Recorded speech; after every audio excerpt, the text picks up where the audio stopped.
വൈകുന്നേരമായപ്പോൾ ഇമ്മ പറഞ്ഞ് ഇമ്മമാനൊന്ന് കാണാൻ പോയല്ലോ, അമ്മമ്മക്ക് തീരെ വയ്യ, നമുക്കൊന്നും എല്ലാവരും കൂടി പോയി കാണാമെന്ന് പറഞ്ഞ് അങ്ങനെ ഇറങ്ങിയതാണ് കേട്ടോ. അങ്ങനെ എല്ലാവരും കൂടി ഇറങ്ങി വൈകുന്നേരം ചായ കുടിക്കാതെ ഇറങ്ങിയോണ്ട് തന്നെ ചായ കുടിച്ചിട്ട് യാത്ര തുടങ്ങാമെന്ന് വിചാരിച്ചു കേട്ടോ. പൂക്കോട്ടൂർ കഴിഞ്ഞ അടുത്ത സ്റ്റോപ്പിന്റെ നടുവിലെങ്ങാണ്ട് ഒരു ചായക്കട ഉണ്ട്. നമ്മൾ ഇവിടുന്ന് ഇടക്കിടക്ക് കുടിക്കാറുണ്ട്.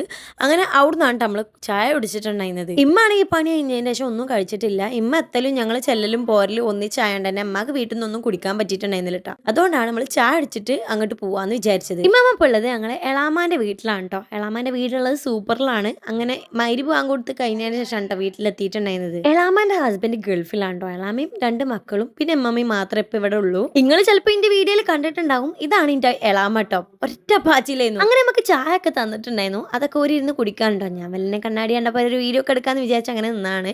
അങ്ങനെ ഫ്രൂട്ട്സ് ഒക്കെ കട്ട് ചെയ്ത് വെച്ചിട്ടുണ്ടായിരുന്നു. അങ്ങനെ അതൊക്കെ ഇങ്ങനെ കഴിച്ചു. പിന്നെ കുറച്ച് നാട്ടുകാര്യങ്ങളൊക്കെ പറഞ്ഞാണ്ട് നമ്മൾ വെല്ലനെ അവിടുന്ന് ഇറങ്ങിയിട്ടുണ്ടായിരുന്നു. കാരണം സൂപ്പറിന് അത്യാവശ്യം ഓടാനുണ്ട്. മലപ്പുറത്താണ് പോണ വഴി ഒരു എക്സ്പോ കണ്ടപ്പോൾ അങ്ങനെ നിർത്തിയാണ്ടോ. അപ്രതീക്ഷയായിട്ട് എന്റെ മൂത്തമാനെ മക്കളെ കണ്ടിട്ടുണ്ടായിരുന്നു. മൂത്തമാനെ വീട് കാടപ്പടിയാണ്. ആ ഒരു ഭാഗത്ത് ഈ ഒരു എക്സ്പോ നടന്നിട്ടുണ്ടായിരുന്നത്.